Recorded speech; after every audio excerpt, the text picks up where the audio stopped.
Tola and Bimbo in the house. Just know the time is right and it's set for conversation.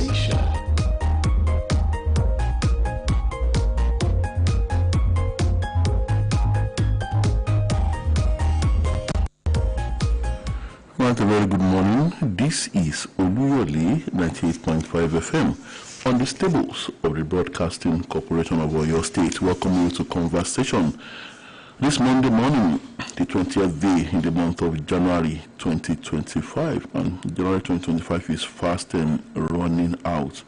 And so it will be February. Well, the program is Conversation, and what we do, in case you are tuning in for the very first time, we bring you stories making the major headlines in the dailies, and we do our best to give you top-notch analysis. That is, we try to decipher, we try to understand, we try to come to terms with the realities of those events unfolding around our dear country, our nation, and our world. As reported by the dailies, Mondays to Saturdays, except Sundays, we are here. And that's in a nutshell is what we do on Conversation. That's why the program is called Conversation. Our thoughts, views, and opinions is what we will be sharing with you. As we open the phone lines and invite you to be a part of the flow, we welcome your contributions to those issues. Like I said, those issues, those events and matters reported by the dailies. And we are networking on OLUYOLEFM at 6.3.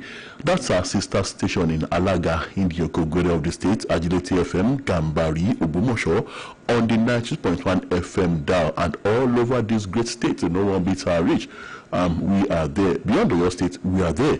And beyond the shores of Nigeria, yes, we are there all over the world. Just latch on via the social media platform, Facebook precisely, and you are on to Conversation. Once again, wherever you are listening across the world, you are welcome. My name is Tola Teriba. But I'm going straight to the major headlines this morning and the meat of the news. 2025 budget, National Assembly queries ghost projects in steel ministry. No wonder that ministry, when we talk about major projects that have been on for as far back as I can remember, no wonder that our ministry is not making any headway. I remember Ajaokuta Steel. I'm still very much in the minds of people, even before my own generation, and that project is still not getting anywhere near completion. Now they are talking about ghost projects. And the National Assembly is calling for independent forensic audit of expenditure. Well, I just mentioned Ajaokuta Steel, and here it is now. Federal government still looking for $2 billion to revamp Ajaokuta Steel farm, says Minister. Well, after the refineries, I very much wish that the federal government would also turn its attention to Ajaokuta Steel farm. We do not know, like I said, as far back as when I was a toddler, that's when I've been hearing about Ajaokuta, and the project seems to be on forever. And that $2 billion being searched for now to revamp Ajaokuta Steel farm. And what we were told during the last administration that was that particular farm, that particular company was nearing its reawakening, was nearing the point of revival. So I wonder, and so that means a lot of funds must again have gone into Ajaokuta under the previous administration. What happened to those funds? What happened to the funds that have been expended before that in those very robust attempts to reawaken and revive the Ajaokuta Steel plant? So questions and more questions. Again, I guess this is again about the cabals against the enemies of the country, both foreign and local, that do not want anything good to come out of this nation. So Abraham Ajaokuta Steel and the National Assembly is also talking about ghost projects in the steel ministry.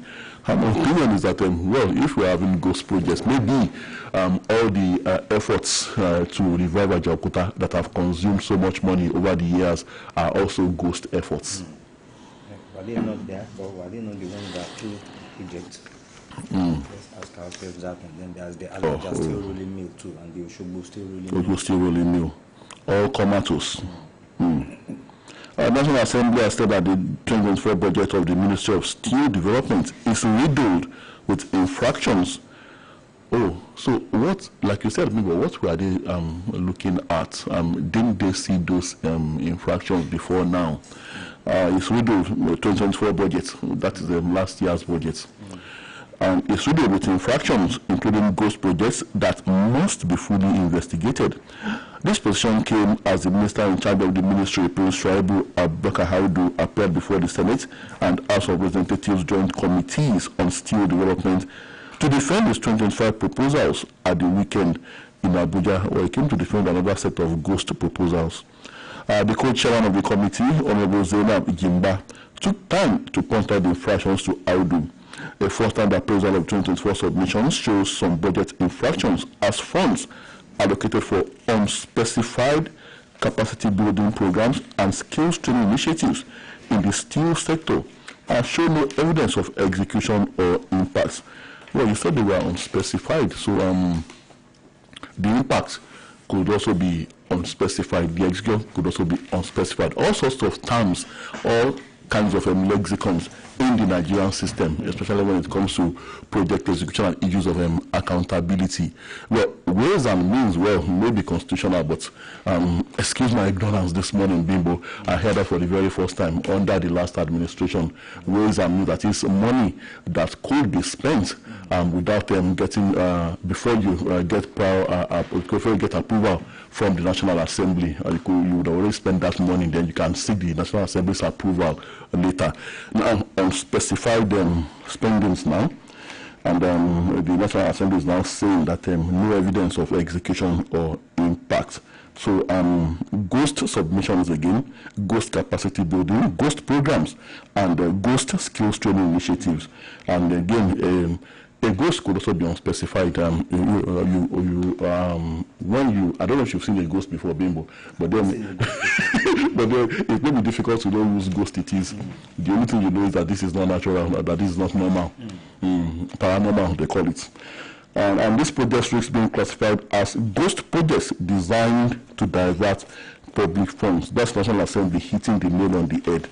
And they also said administrative and the current cost significantly increased in 2024 without proportional increases in ministry activities or outputs, a possible indicator of mismanagement or misallocation of funds. And then the sad thing for me here is that after all this Turenchi, big grammar by the National Assembly, that's all you would hear, and everything gets consigned to the dustbin of history, and wait until the next budget defense, and then the same thing recurs all over again.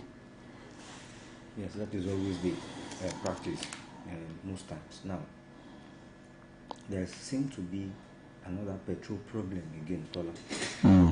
Yes, the petrol price. The petrol price is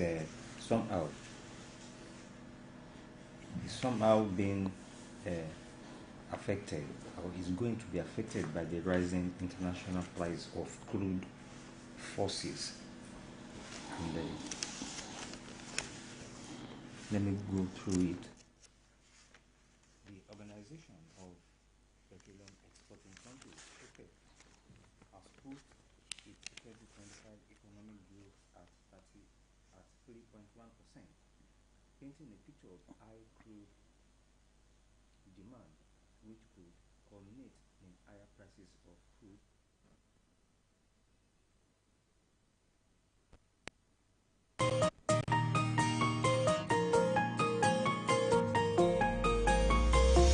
Conversation.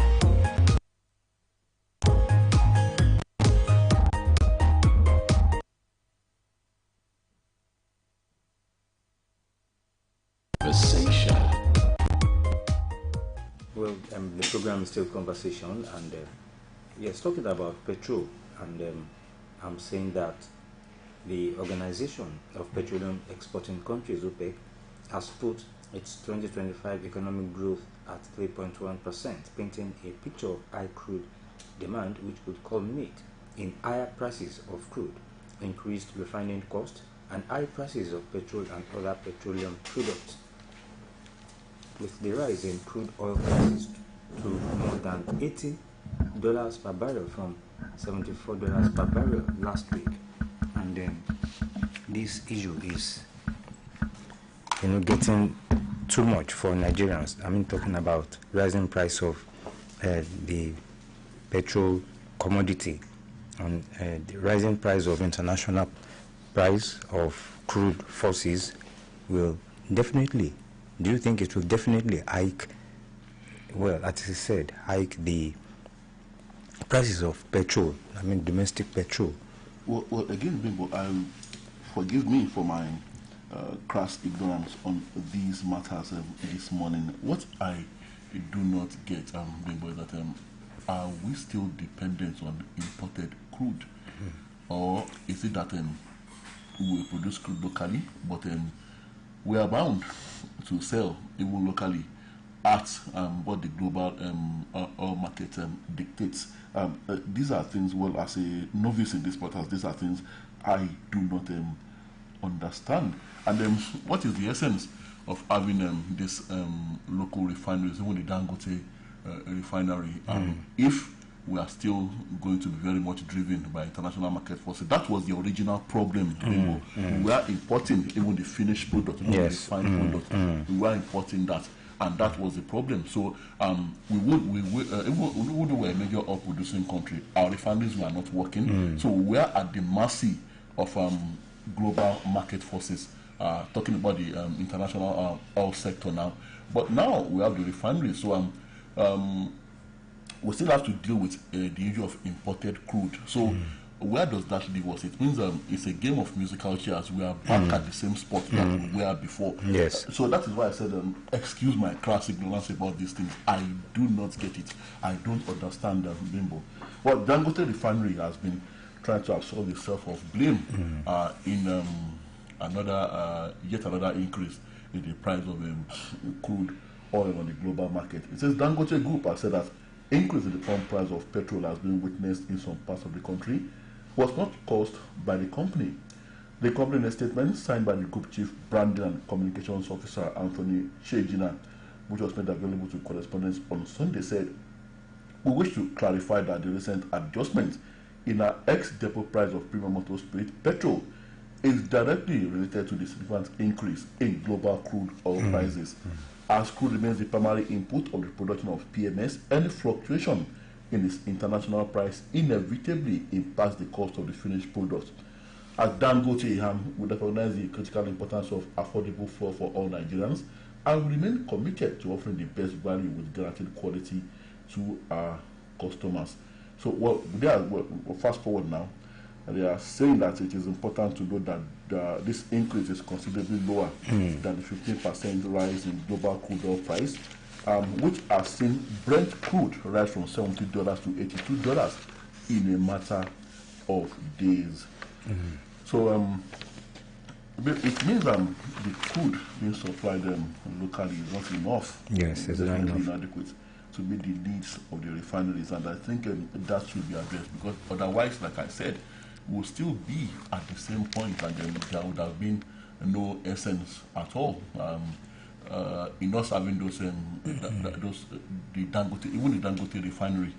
And again, like I said when I was speaking with some of my colleagues, I was saying that for how long will petroleum continue to be a cost to this country? Yes. And many parts of the developing world that have petrol in abundance, due to the whims and caprice and manipulations of the international runners of the business, the international cartels. And when I say cartel, I include the World Bank and the IMF as part of those cartels. So for how long, like I said, will petroleum continue to be a cost to our? It was once a blessing. I remember that time when the military head of state said that we have so much money, and money is not our problem, but how to spend it. But then those are days long gone by. So I don't know how we will be able to make any determined effort to return to those good old days when oil shall again become a blessing and cease to be a curse. One of my colleagues even said that it would have been better if we never found oil in our dear country. Yes, you said a long time ago, one head of state said that Nigeria has money that we don't know how to spend it. The problem is how to spend and it. How to spend it. Money is not the problem, but how to spend it. But don't we still have money now in the present days? We do. We do. But now it looks like we know how to spend it on all the wrong things, misplaced priorities, and we know how to spend it because we know how to gather it and put it in the babariga of some people. Yes, and they carry handbags, big handbags. Now, ASU backs creation of National Polytechnics Commission. Well, they are fighting for their rights. We have the National Universities Commission, which overlooks activities of the universities, and now the polytechnics, ASUP, they are backing the creation of National Polytechnics Commission. This is long overdue. If they really wanted it, they would have been fighting for it for a long time. Let me quickly go through the story. Well, never looked at, and I also think it's a good idea. Polytechnics lecturers under the aegis of Academic Staff Union of Polytechnics, ASUP, have thrown their weight in support of the establishment of National Polytechnics Commission, NPC, by the National Assembly. ASUP also expressed surprise at moves to establish a commission for technical education, stressing that it viewed such a move as a mere change of name without the desired impact on the regulation of polytechnics in Nigeria. ASU shouldn't be so pessimistic about things, and I wonder how that would hurt them in any way. It is that we will see a more direct and robust intervention regarding development of the polytechnics and technical education. Like I said, I think it's a good idea, and I think ASU should hold its peace and let this be. And that, it will assist, well, in my own opinion, to put the polytechnics at par with the universities. There is this dichotomy that has been on for a long time, and then nothing seems to have been done with that issue. Okay, the former Minister of Petroleum, Diziani Alison Madueke, who has been in the UK, well, something like a fugitive in the UK, and recently it was reported that $15.2 million repatriated loot was said to have traced to her. Now she is denying that. She is distancing herself from ownership of that money. It says here, Diziani distances herself from ownership of repatriated $52.8 million loot. Former Minister of Petroleum Resources, Diziani Alison Madueke, has distanced herself from the ownership of $52.8 million recently repatriated to Nigeria from the United States of America. The former minister, who has been in the United Kingdom, UK, since she left the shores of Nigeria, claimed that the money linked to her in the media as loot actually belonged to oil magnate Tola Aluko. Breaking her silence on the matter through her counsel, Professor Mike Ozekome, Madueke insisted that there was nothing like Diziani loot, since he had no hand whatsoever in the issue surrounding the forfeiture of the money by the owner. Now, stating her position, the former minister said the $52.8 million came from a vessel seized by the American government from Tola Aluko and later sold and proceeds returned to the federal government of Nigeria. Our denial of ownership of the money was contained in a statement issued on Sunday by the chambers of Mike Ozekome entitled, "There is no such thing as Diziani loot." Well, if they are saying there is no such thing as Diziani loot, it means Diziani never stole from Nigeria. Never stole anything from the nation's coffers. or maybe what they are saying is that no such thing as Desiani loot covers only the $52.8 million loot, and she's denying ownership of that. But I'm aware that there is some particular questionable money believed to be proceeds of crime, proceeds of fraudulent activity, of graft, while she was in office, that have been seized before now by the federal government, and the former minister right now is in court trying to get those properties back. So I do not know. Well, maybe she's also saying here that that much money, that much property was never stolen by her. We note with concern, going further now, I'm quoting the Mike Ozekome Chambers now. We note with concern the recent deliberate attempt to link her with what has been described as a civil forfeiture of a yacht, Galactica, the sale of which was said to have yielded $52.8 million to the U.S. government, which some have since been repatriated to Nigeria. This is a clear example of the mischievous and cross thought of tarnishing the image of the lady through a bouquet of consistent, persistent, and unrelenting cocktail of falsehoods and misinformation.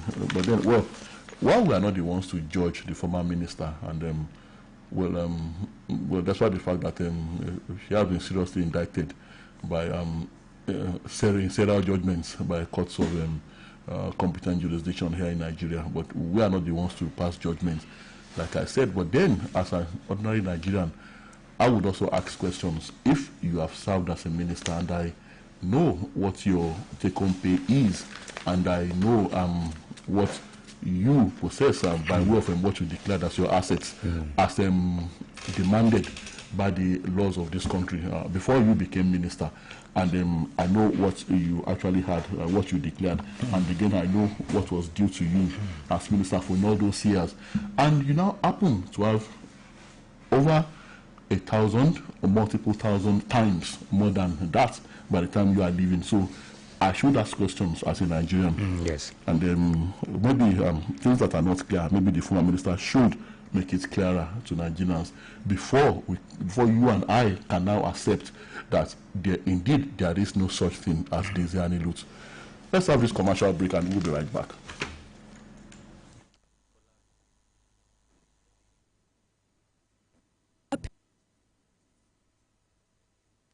Happy, safe. There's no limit to what they can achieve.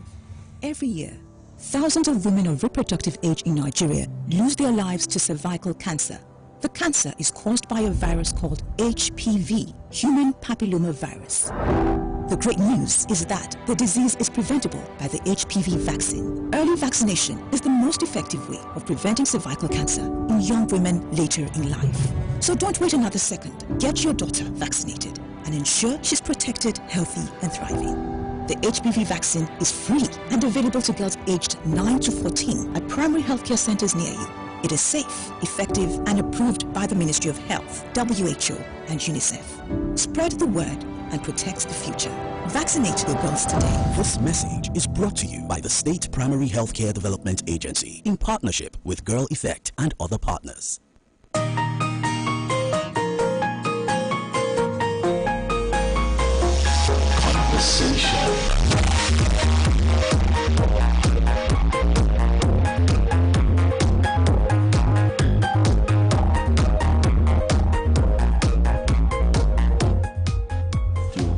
It's good to know you are still there. We're also taking major headlines. Soludo launches Anambra Security System Operation Udogachi. Well, I heard the news, I think yesterday, and it looks good, to tackle all these terrorism and banditry, and to tackle killings happening in that region. Well, how many security outfits are they going to have? I remember there was one they called Ebubeagu. Well, I think that one was maybe our own a version of Amotekun. But then they were launched, and then we didn't really hear much about them again. In the southeast region, they were the version of Amotekun in southeastern Nigeria. I think they're bringing in about 3,000 personnel. So I don't know how that one will really, Well, they have other security outfits. Maybe it will be in collaboration with them that and the police that some issues will be trashed out, in that state. Okay, well, maybe that one you mentioned, maybe that's peculiar to Anambra State now, just like we have Operation Bust here in your state. Well, wish them all the best in the war against crime. The most important thing is to end the reign of criminals in southeast Nigeria and indeed every other part of the country once and for all. Yes, SERAP is in the news again. That is the Socio-Economic Rights and Accountability Project. And they are urging the President of the United States of America, Donald Trump, to identify U.S.-based proceeds of corruption traced to former and current Nigerian public officials and their associates to recover and return any such stolen assets to Nigeria. They again particularly mentioned the $52.8 million forfeited corruption proceeds linked to former Petroleum Resources Minister Diziani Alison Madueke, and which were returned to Nigeria. Bimbo, I think SERAP is wasting its time. And why do I say this? The Americans, and indeed any nation of the West, will not be in a hurry to return that money to us or have the thieves face justice, because that money, when it comes into their coffers, becomes very useful to their own economy. So by the time they now tell that they are repatriating the money, you can be sure that that money has been used to service their own economy, very much to the benefit of the ordinary people. And it's not a matter of a day now accepting that money into their own coffers and then going into the hands of the politicians, into the pockets of the politicians, as would have been the situation if it were us, if it were the other way around. They actually use it to take care of their own country to service their own economy. So by the time they now tell that they are returning some of that loot, you can be sure that they, both ways they have gained. And then sometimes, well, I want the Nigerians to forgive me for saying this this morning. Sometimes I wish that they don't even return this money, because what is the essence when they return the money at the end of the day? We do not feel the impact as a people, and it's like a matter of Oluyole. Like Mr. John would often say. So I think SERAP should, well, they should talk. They should call the attention of Mr. Trump to this, as he formally takes office as the 47th president of the United States today. Today is the day. It says there, Trump takes office today as 47th U.S. president. So unless, when and if it becomes probable and prudent or wise for Mr. Trump to throw any Nigerian thief under the bus, that's when he will be doing that. But so long as that money still serves the purpose of servicing this country's economy, SERAP should simply forget about what it is requesting for. And the inauguration, I think it will be held indoors because of the snow. I heard that it will be indoors. The snow is so much that winter is winter, yes. And I can see pictures of Trump and his wife, clad in long trench suits, decked up to the neck. That would take the shine of the ceremony. The ceremony is always very big, very elaborate, quite glamorous ceremony. The swearing in of any American president. Yes. Well, Mr. Trump is coming in for the second time now. Yes, and he has arrived in Washington already. And there's this write-up that waits Nigeria as Trump mounts saddle. Well, it's not only Nigeria. There are also other immigrants in the United States, migrants in the United States, and I know if you are in the United States, illegally nothing will happen to you. You'll be going about your normal businesses. But if it is illegal, that is the problem. If you are there legally, you don't have a problem. And the man has been very controversial where migrant issues are concerned, and they are saying that is people are saying that his insistence on being a proper migrant and not circumventing the rules is because it doesn't really like my foreign migrants, especially us, Bimbo. And when I say us, I'm talking about blacks. Yes. I don't know if this is the facts, Bimbo, but then that is what it looks like to a lot of people. That he doesn't really like us, and he's always lampooning Africans. Yes. And he lampoons our leaders, and he also lampoons us too for our inability, for our docility and gullibility, and unwillingness to hold our leaders accountable. He will say, give them guns, talking about Africans, give them guns and they will kill themselves. And give them bad leaders and they will continue to applaud those leaders and they will continue to go to church. He also spoke about our religiosity, which to him is stupidity, our over-dependence on religion and interpreting everything in terms of religion. Well, he's taking office today. I wish the Americans all the best. And God help you if you are an illegal migrant, especially if you are black or Nigerian living in that country. Yes, and he has also vowed, like we are talking about immigration now, policies, he also vowed to reinstate, expand the restrictive immigration policies of his first term, including bringing back travel bans that affected some African countries, carrying out deportation operations, and introducing visa codes that could negatively affect foreign students and skilled migrants. I know, sadly, Bimbo, I'm sad I'm admitting this morning, but most of the negative things he says about us are actually true.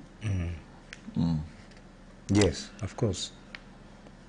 Now he's talking about Nigeria's oil exports and economic ties to the U.S. Well, could be boosted in a way or the other. And gunmen kill Celestial Church prophet during service in Ogun. However, did he become their target? It says the spiritual head of Celestial Church of Christ, Eagle Parish in Idiroko area of Ogun State, Prophet Yomi Adetula, was on Sunday shot dead by 3 suspected gunmen. The incident, it was launched, occurred during a service when the gunmen were reported to have opened fire on the victim in the full glare of worshippers. Adetula, 54, until his death, was a commander of the Ogun State So Safe security outfit. Okay, now I understand why he became a target of criminals. Maybe he has been tackling them one way or the other, spiritually and physically. A statement issued by the Office of the State Police Public Relations Officer, PPRO, added that the assailants mangled Adetula's head with an axe and were reported to have fled the scene immediately. Well, police officers raced to the scene and saw one Yomi Adetula, aged about 54 years, lifeless in the pool of his blood, which stained his white celestial garment, lying face off. Well, his body was also riddled with bullets. His head was not spared. Well, they made sure that he was actually dead before they left the scene. They came very determined to kill him. And well, the assailants were reported to have escaped towards the border area.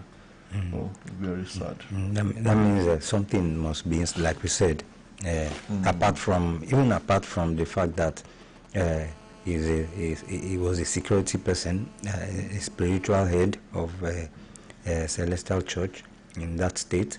There could be some things to it too.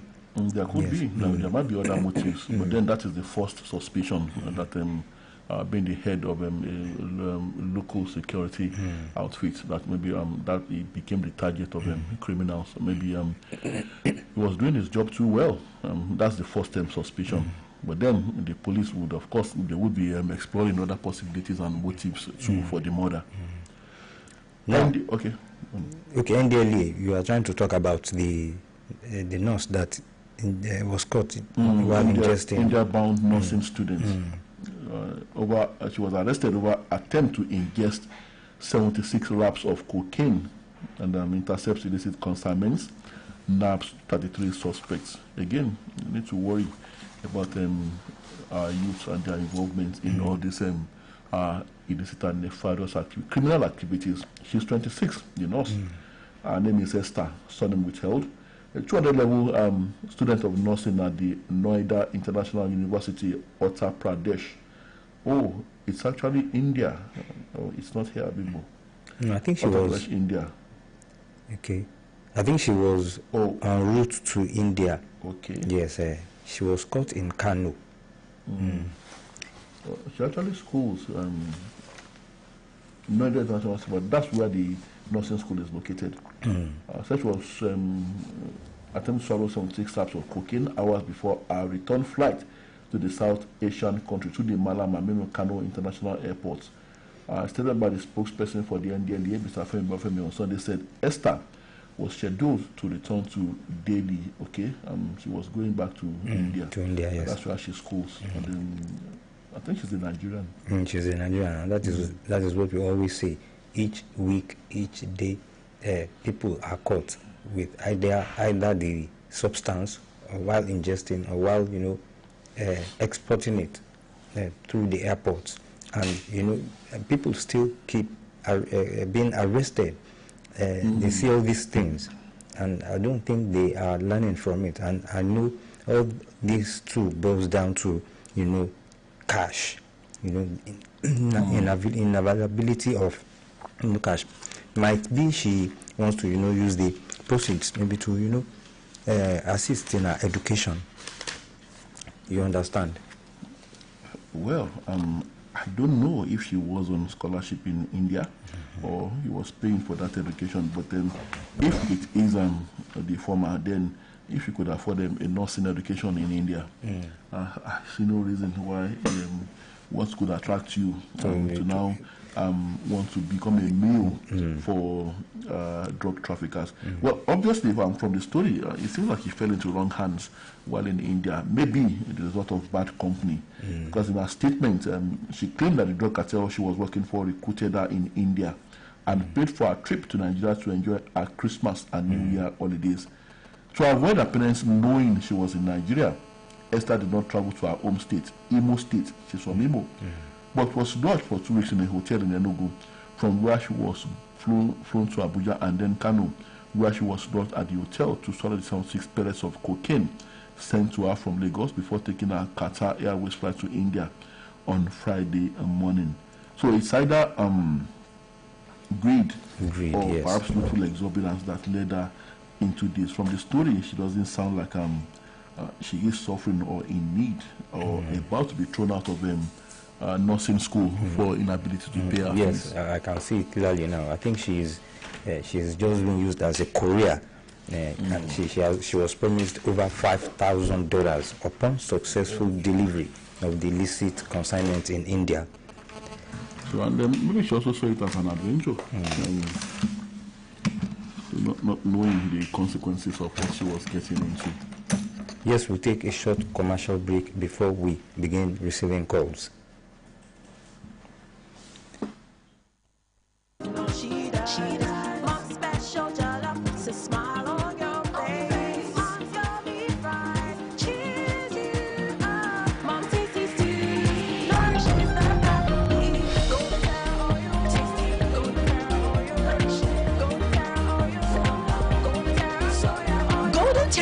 Helps mom pour her love in the tasty, nourishing meals she cooks for her family. Golden Terra Oil, pour pure love.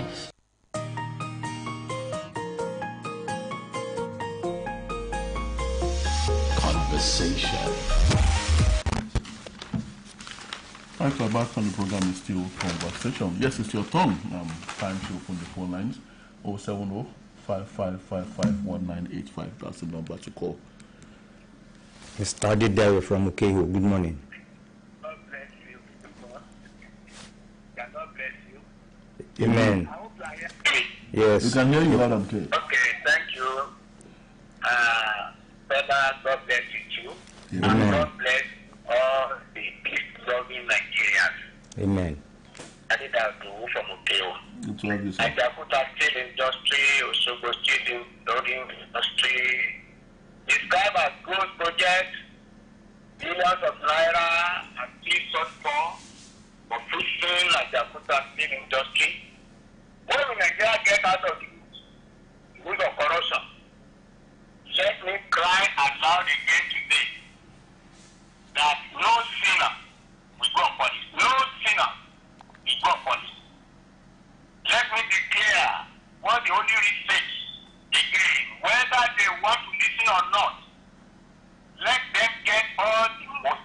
lawyers of this world to argue their unjust cases.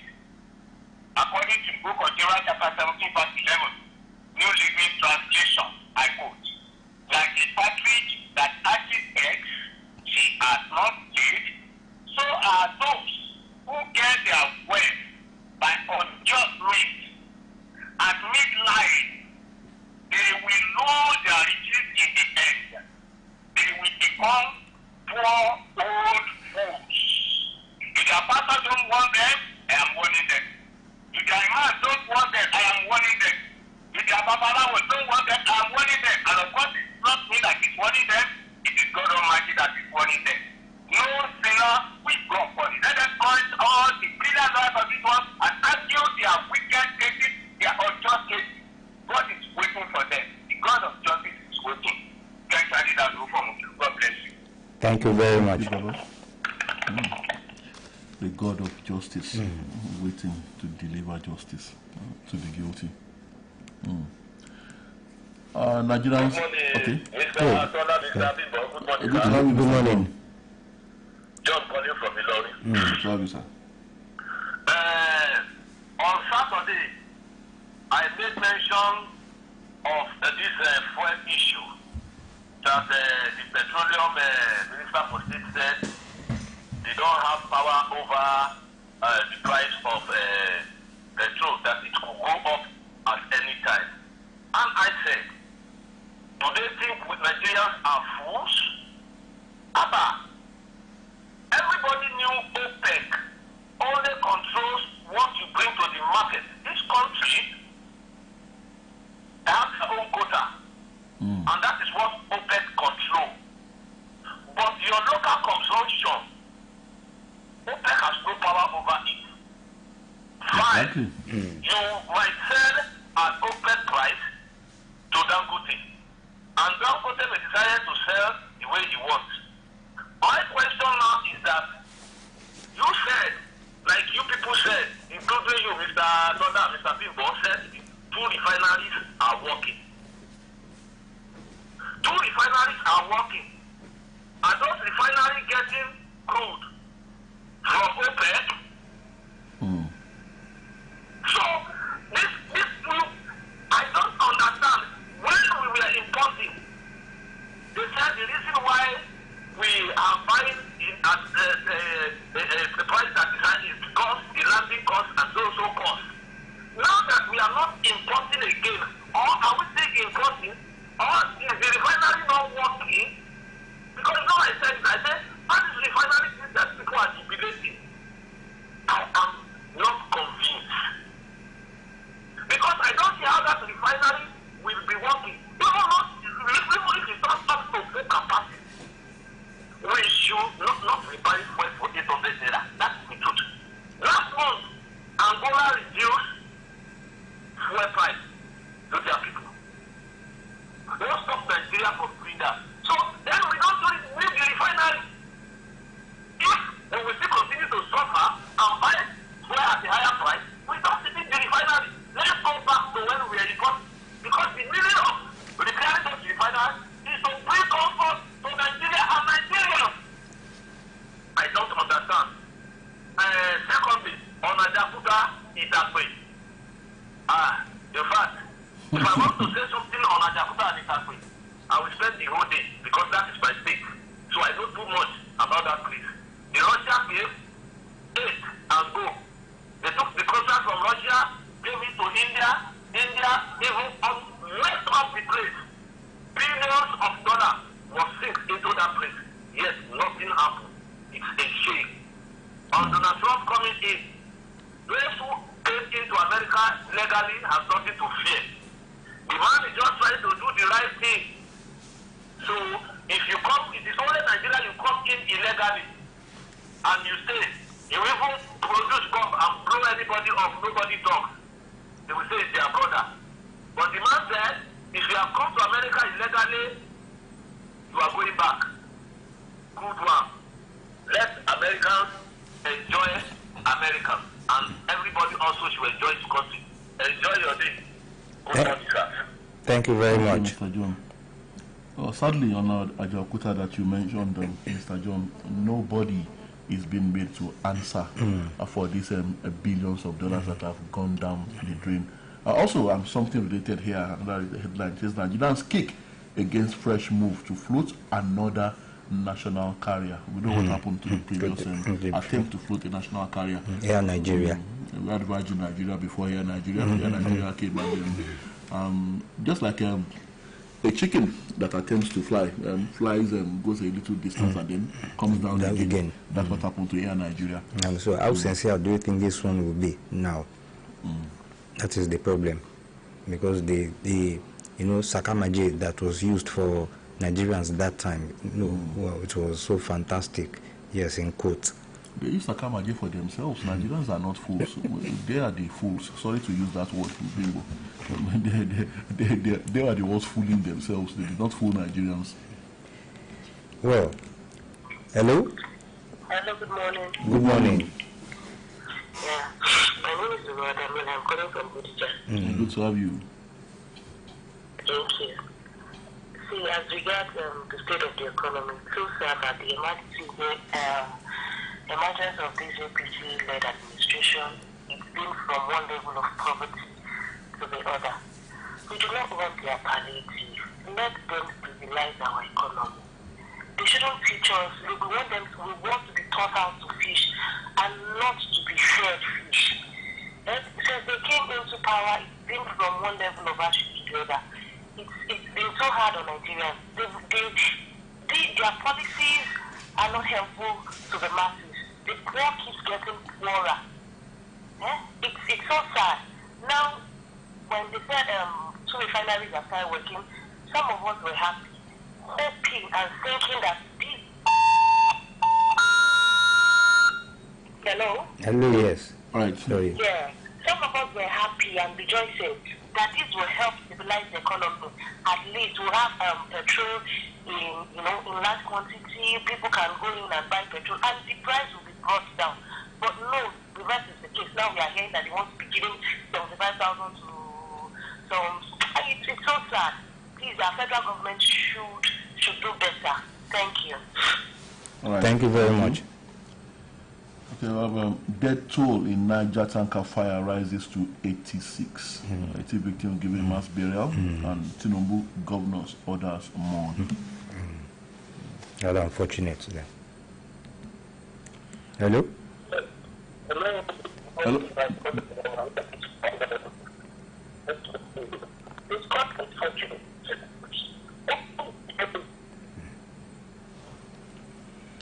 Oh.